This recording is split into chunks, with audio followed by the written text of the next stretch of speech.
Le public qui m'écoute sont des gens qui sont habitués à écouter des règles de jeu et à découvrir des nouveaux jeux. Cependant, certaines personnes, et notamment les personnes âgées, n'ont pas eu pour la plupart d'entre eux l'habitude de découvrir des nouveaux jeux et surtout les jeux modernes. Et encore moins d'écouter des règles de jeu. Alors aujourd'hui, on va essayer de leur présenter un jeu. Quel est donc le jeu que tu pourrais présenter à tes grands-parents ?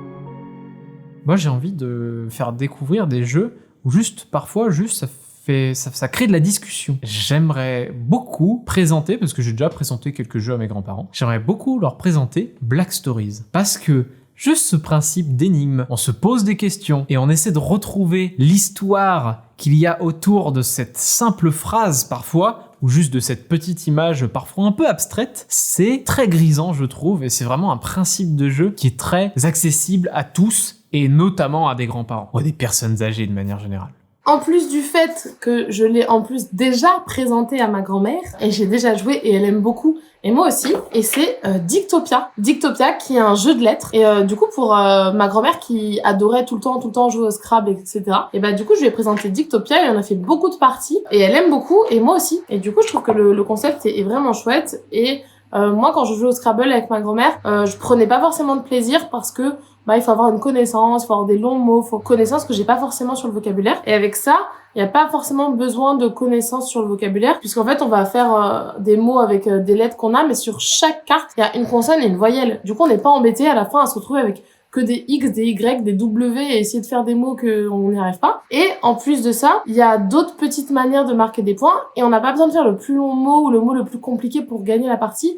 On peut faire des petits mots et gagner une partie avec des mots plus petits. Et donc, ça, j'ai vraiment énormément aimé le concept. Je l'ai fait tester à ma grand-mère pour faire un peu une alternative du moi, j'en ai marre de jouer au Scrabble. Elle aime bien les jeux de lettres. Viens, on trouve un entre deux pour faire plaisir à toutes les deux. Et Dictopia, ça a été vraiment le bon mélange entre le jeu de lettres qui plaît à ma grand-mère et à moi. Seven Wonders Architect, c'est pas un jeu que moi j'aime, parce que je me fais chier quand j'y joue. Mais il faut reconnaître que il est d'une élégance et d'une simplicité rare, et qu'en fait, ce que tu vas chercher pour avoir un jeu qui te permet de jouer avec n'importe qui, c'est un jeu dont le nombre de possibilités que tu as au moment où tu dois faire ton choix est limité, qui fait la complexité d'un jeu, ce qui fait que tu te creuses la tête. C'est le nombre de choix possibles. Tu vois, c'est con, mais si tu joues à une partie de Magic, j'ai n'importe quoi, il te reste 5 cartes en main, bah t'as 5 possibilités, et encore, il y en a que tu peux jouer pendant le tour de l'adversaire, il y en a que tu peux jouer à ça, et puis derrière tu peux jouer celle-là, ou alors tu peux la jouer dans l'autre sens, etc. Et ça multiplie les chances d'avoir un jeu complexe. Seven Wonders Architect, tu prends une carte à gauche, tu prends une carte à droite, ou tu la prends au milieu. Et fin. Il n'y a aucun autre choix possible. Il arrivera même que tu aies la même carte à droite et à gauche, donc hop, ça fait plus que 2 choix possibles. Enfin, ou alors juste tu vas te dire, ok, est-ce que je gêne plus le joueur à ma droite ou à ma gauche? Enfin,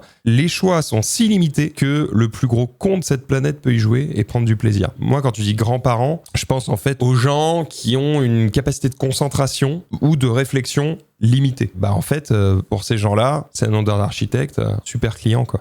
Bah, déjà quelque chose de simple, parce que les grands-parents, ils ont toujours eu des jeux, pour eux, jouer, c'était prendre 3 cartes, jouer à la belote, ou des trucs comme ça. Ils ont jamais eu de trucs très évolués niveau matériel pour jouer, et je pense que du coup, pour présenter à mes grands-parents, j'aimerais leur faire jouer justement à un jeu où la manipulation leur fait pas peur, où la compréhension elle va pas être trop compliquée. On les a fait jouer l'autre jour on a joué à Looney Quest, qui est en fait du coup une adaptation papier de ce que pourrait être un jeu vidéo papier. Et franchement, encore une fois, le but c'est de faire des dessins ou de faire des points sur une feuille. Et bizarrement, le beau-père il était assez balèze et c'était assez rigolo de voir ma fille justement qui était un peu frustrée de se faire avoir à son jeu du coup par le grand-père. Looney Quest, je pense, c'est un truc que je ferais jouer à mes grands-parents et que je ferais jouer d'ailleurs à tout le monde, parce qu'en fait on a juste besoin d'avoir un crayon, une perception des distances ou de ce qu'on voit, il y a des petits gages, c'est rigolo, c'est pas de prise de tête,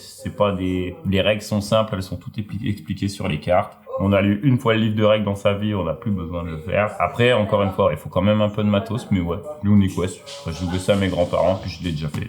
Pas mes grands-parents, je l'ai déjà fait. Chromino, hyper simple. Chacun son tour, on va venir poser une tuile au centre de la table, et le premier qui a plus de tuiles gagne la partie. Donc c'est un principe de domino avec des couleurs, donc hyper simple à expliquer et à mettre en place.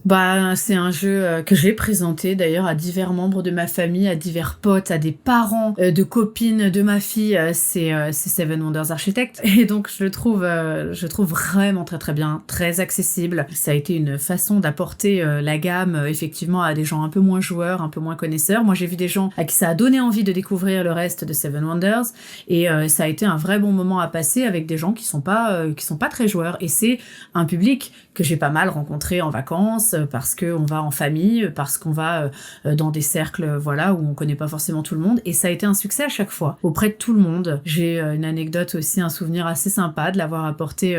Ma fille s'était fait une nouvelle copine, je connaissais les parents un peu moyens quoi, alors bon tu vois on est en barbecue comme ça, on vient un peu de se rencontrer, on parle de nos boulots, et je leur ai dit ils jouent beaucoup aux jeux vidéo, alors j'ai apporté Seven Wonders et Architects, et ça leur a vachement plu. J'ai un bon souvenir de ça. J'ai l'impression que à peu près tout le monde peut s'y retrouver, ouais.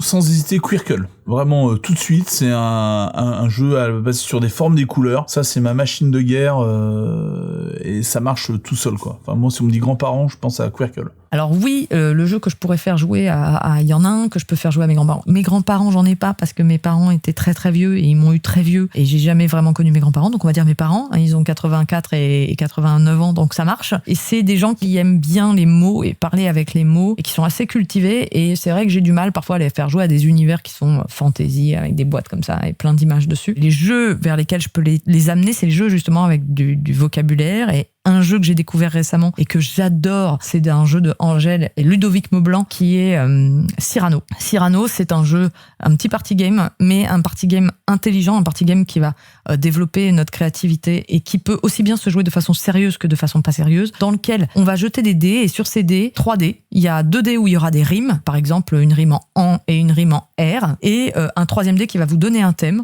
et ensuite vous avez pas de temps limite, d'ailleurs je crois qu'il n'y a pas de temps limite, mais vous avez un certain temps pour écrire 4 petits vers avec les rimes qui sont imposées plus sur le thème qu'on vous a donné. Donc vous pouvez aussi bien le faire de façon sérieuse et écrire quelque chose de joli et d'intelligent, ou le faire complètement à la déconne et juste chercher à faire des blagues.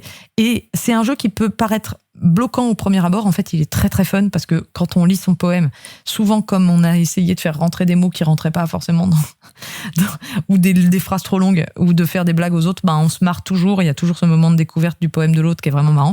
Et au niveau du score, on va faire des scores en fonction des mots qui ont été utilisés. En rime en R, si on a mis bergère et que 3 personnes ont mis bergère autour de la table, ça fera moins de points que si on a mis un mot qu'on est le seul à avoir trouvé. Et c'est un jeu que je peux vraiment jouer avec absolument tout le monde parce qu'il n'y a pas besoin de connaissances particulières de mécanique quelle qu'elle soit, et que écrire, créer, c'est quelque chose qui marche avec pratiquement tout le monde, sauf les gens que ça bloque, mais les personnes âgées, ils aiment bien.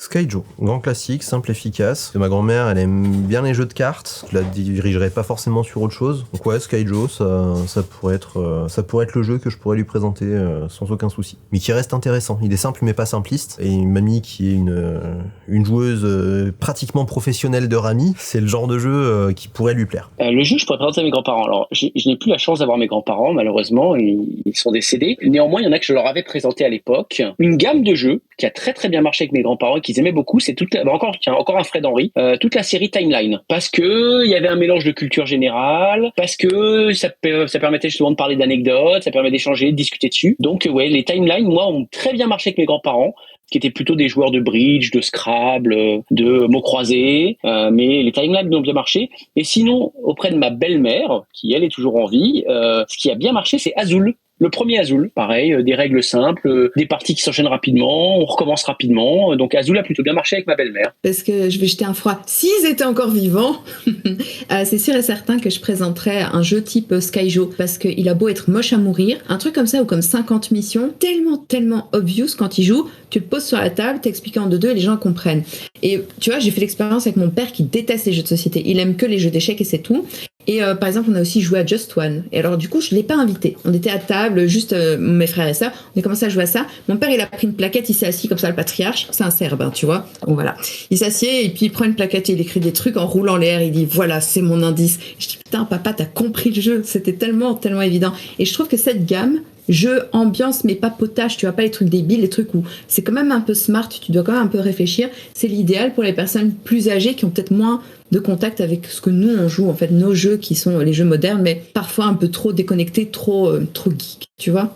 Je pense que ce jeu, je pourrais jouer avec mes grands-parents. Ce serait bizarrement, je pense que ce serait le TTM.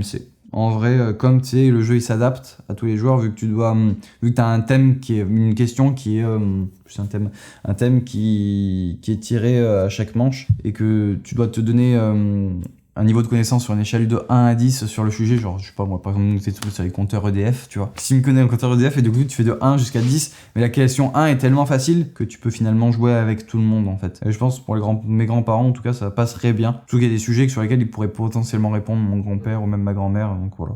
Je pense que c'est cela. Alors, eh bien, c'est très simple puisque je fais régulièrement le test. Quand je peux, j'essaie de présenter des jeux à mes grands-parents. Il faut savoir que, alors c'est pas celui dont je vais parler, mais il faut savoir que ma grand-mère a compris et bien aimé jouer à Azul et j'étais très fière de ça. Mais sinon, un jeu qui est vraiment hyper simple à expliquer et qui fonctionne tout le temps, c'est Just One. Just One avec ses règles très simples.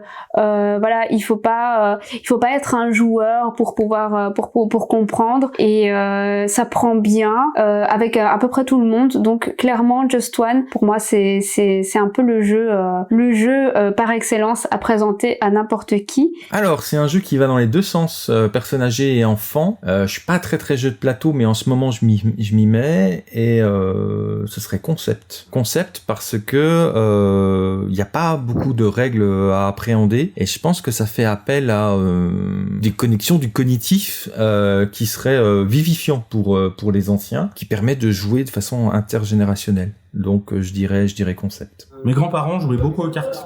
Ils adoraient beaucoup les jeux de pli, en particulier les jeux d'origine italienne, qui se rapprochent de la belote, ce genre de choses. Et en jouant à The Crew, je me suis dit que j'aurais peut-être pu leur montrer ça. The Crew m'a vraiment donné un petit air de nostalgie, un petit côté où je me dis que ça je pourrais le jouer avec mes parents qui sont maintenant plus âgés, je pourrais le jouer avec mes grands-parents parce que c'est les jeux qu'on jouait quand on était petit en fait. Non, je vais y aller, écoute, avec c'est embêtant parce que d'avoir de l'accessibilité avec des jeux, c'est assez difficile et surtout de réussir à trouver des jeux qui vont plaire à un grand public. Je pense que je vais y aller avec le jeu Salade de points. Salade de points est un petit jeu de draft où on va devoir faire des combinaisons pour faire des points. Le jeu est visuellement très attrayant, donc c'est très joli, des petits légumes comme ça, mais je pense que c'est un jeu qui est facile à prendre en main, qui est pas trop intimidant parce que les gens souvent sont intimidés par le matériel, des choses comme ça. On va sortir les aventuriers du rail, les gens vont voir tous les petits trains, ils vont faire oh, puis le non-joueur va angoisser énormément. Et le fait d'avoir juste des cartes vient comme rassurer un peu. Il y a des jeux comme ça, des fois, qui vont comme les rassurer. Ça vient pas trop complexe et c'est un beau tremplin vers le hobby, je crois. Donc, j'irai avec Salade de points. Moi, j'ai pensé à Mixmo parce que c'est un jeu de lettres. Et ma grand-mère qui adorait les jeux de lettres, qui m'a fait découvrir le Scrabble, même la clé, qui est une version un peu spéciale du Scrabble, si je me souviens bien. Et du coup, ce truc-là où tu crées des mots qui s'entrecroisent comme dans des mots croisés, sauf que tu peux les mixer aussi. Ça, je pense que ça aurait bien marché, ça. Alors, le jeu que j'ai présenté, en plus, c'est le Papayou. Le Papayou, c'est un jeu de pli. Le système de règles fait que ça les a pas choqués plus que ça. Un jeu de pli classique, quoi. Donc voilà, ils se sont mis un peu dedans et puis ça va, quoi. Ils aiment bien quand on leur demande, ils font pas la tête, quoi. Donc le Papayou. Donc, on parle d'un jeu simple, mais d'un jeu pour lequel on va avoir du plaisir. Un jeu qui peut parler autant aux novices qu'aux joueurs plus expérimentés. Et c'est un jeu qui a gagné des prix l'année dernière avec Acropolis, petit jeu de placement de tuiles très malin qui nécessite pas une grande compréhension du jeu. Rapidement, on peut le prendre en main, mais ça reste un jeu très stratégique malgré tout. Donc, moi, je n'aurais pas de problème à montrer ça à peu près n'importe quel type de public et je suis certain que tout le monde y trouverait un grand plaisir. Donc, Acropolis, pour moi, ça a été une belle découverte l'année dernière. Et ils ont cet avantage-là d'être à la fois intergénérationnel et en même temps de faire appel à des éléments que nos aïeux peuvent connaître. Et donc, du coup, c'est Quirkle et Génial. Alors, Génial, c'est Ingenious dans sa VO, mais Génial dans ses versions françaises, entre guillemets. Et ils ont cette particularité pour Quirkle, c'est d'aller voir un petit peu du côté du Scrabble, mais cette fois avec le mélange forme et couleur.